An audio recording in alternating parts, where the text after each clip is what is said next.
കൃഷി മാസ്റ്ററിന്റെ പുതിയൊരു ലക്കത്തിലേക്ക് എല്ലാവർക്കും സ്വാഗതം. നാം ഒക്കെ പാചക ആവശ്യത്തിനായി കടയിൽ നിന്നും ഉണക്കമുളകുകൾ വാങ്ങുമ്പോൾ അതിൽ നിന്നും കൊഴിഞ്ഞു വീഴാറുള്ള വിത്തുകൾ എടുത്ത് പാകി കൊടുക്കാറുണ്ട്. ഞാനും അതേപോലെ പൊടിപ്പിക്കാനായി വാങ്ങിയ മുളകിൽ നിന്നും കുറേ വിത്തുകൾ എനിക്ക് കിട്ടി.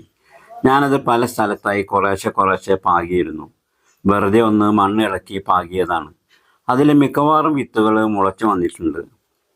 ഇത്രയധികം തൈകൾ കൂട്ടമായി വളർന്നു നിന്ന് കഴിഞ്ഞാൽ എല്ലാ തൈകളും ആരോഗ്യമില്ലാത്ത തൈകളായിട്ടായിരിക്കും വളരുകയുള്ളൂ.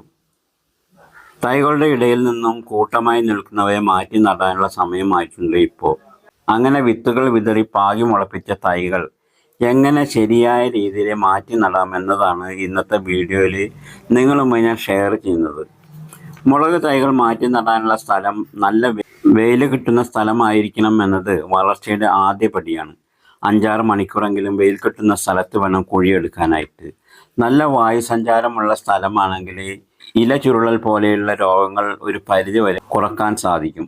ഏകദേശം 1/2 അടി ആഴത്തിലും വീതിയിലും കുഴിയെടുത്താൽ വേരുകൾക്ക് നല്ലതുപോലെ പടരാൻ കഴിയും. ഏറ്റവും കുറഞ്ഞത് 1 അടി അകലത്തിലെങ്കിലും വേണം തൈകൾ നടാനായിട്ട്. നമ്മൾ ജൈവ രീതിയിലുള്ള കൃഷി രീതിയാണല്ലോ ചെയ്യുന്നത്.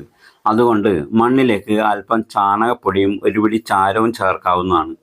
ഇതിനോടൊപ്പം 1-2 സ്പൂൺ വേപ്പിൻ പിണ്ണാക്ക് കൂടി ചേർത്താൽ മണ്ണിൽ നിന്നുള്ള കീടങ്ങളെ അകറ്റാൻ നമുക്ക് സാധിക്കും. ഇവ 3 കൂടി മണ്ണുമായി നന്നായി ഇളക്കി യോജിപ്പിക്കണം. ഇനി നമുക്ക് തൈകൾ നടുന്ന രീതി നോക്കാം.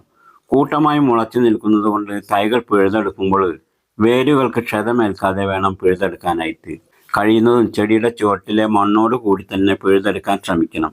മണ്ണിൽ സ്വല്പം വെള്ളം തളിച്ച ശേഷം തൈ ഇറക്കി വെച്ച് കൈകൊണ്ട് ഒന്ന് അമർത്തി കൊടുക്കണം. തൈകൾ നടാൻ ഏറ്റവും അനുയോജ്യമായ സമയം വൈകുന്നേരങ്ങളിലാണ്.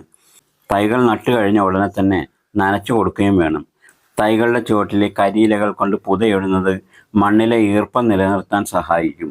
തൈകൾ നട്ട ശേഷം 2-3 ദിവസം നേരിട്ട് വെയിൽ തട്ടാതെ ഒരു ചെറിയ തണൽ നൽകുന്നത് ചെടി പെട്ടെന്ന് പിടിച്ചു കിട്ടാൻ നല്ലതാണ്.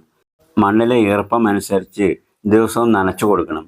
എന്നാൽ വെള്ളം ഓവറായി നൽകി ചുവട്ടിൽ വെള്ളം കെട്ടിക്കിടക്കാനും അനുവദിക്കരുത്. നനച്ചു കൊടുക്കുമ്പോൾ ഇലകളിൽ കൂടി വെള്ളം നനച്ചു കഴിഞ്ഞാൽ ചെടി ഉന്മേഷത്തോടെ നിൽക്കും.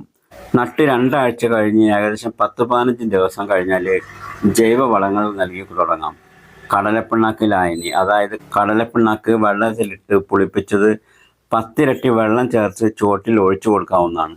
അതുപോലെ ചാണകപ്പൊടി അല്ലെങ്കിൽ കമ്പോസ്റ്റ് ചെടിയുടെ ചുവട്ടിൽ നിന്നും അല്പം മാറി മണ്ണൊന്ന് ഇളക്കിയതിന് ശേഷം ചേർത്ത് കൊടുക്കാവുന്നതാണ്. മുളക് ചെടികളിൽ സാധാരണയായി കണ്ടുവരാറുള്ള ഇലമുരടിപ്പ് രോഗം വരാതിരിക്കാൻ ആഴ്ചയിലൊരിക്കൽ വേപ്പെണ്ണ വെളുത്തുള്ളി മിശ്രിതം ഇലകളുടെ അടിവശത്തും മുകൾ വശത്തും നല്ലതുപോലെ ആവുന്ന പോലെ തളിച്ചു കൊടുത്താൽ മതി. അതുപോലെ ചെടിയുടെ പ്രതിരോധ ശേഷി കൂട്ടാനായിട്ട് സ്യൂഡോമോണസ് 20 ഗ്രാം 1 ലിറ്റർ വെള്ളത്തിൽ മിക്സ് ചെയ്ത് തളിച്ചു കൊടുക്കുന്നത് നല്ലതാണ്. ചെടി ഏകദേശം 1 അടി ഉയരമെത്തുമ്പോൾ അതിൻ്റെ തലപ്പൊന്ന് നുള്ളി കൊടുത്തു കഴിഞ്ഞാൽ വശങ്ങളിൽ നിന്നും കൂടുതൽ ശാഖകൾ വന്ന് ചെടി നന്നായി പടർന്ന് വളരുകയും ചെയ്യും. അതോടൊപ്പം കൂടുതൽ മുളകുകൾ ഉണ്ടാവുകയും ചെയ്യും. കൂട്ടമായി നിൽക്കുന്ന മുളക് ചെടികൾ ഇതുപോലെ മാറ്റി നട്ടു കഴിഞ്ഞാൽ ചെടി നല്ല പോലെ തഴച്ച് വളർന്ന് നിറയെ കായ്ഫലം ലഭിക്കുമെന്ന് ഉറപ്പാണ്.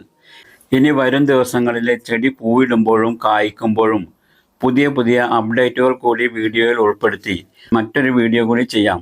അപ്പോൾ വീഡിയോ നിങ്ങൾക്ക് ഉപകാരപ്രദമെന്ന് കരുതട്ടെ. ഇനി മറ്റൊരു കൃഷി ടിപ്സുമായി വീണ്ടും കാണാം. Okay, thank you.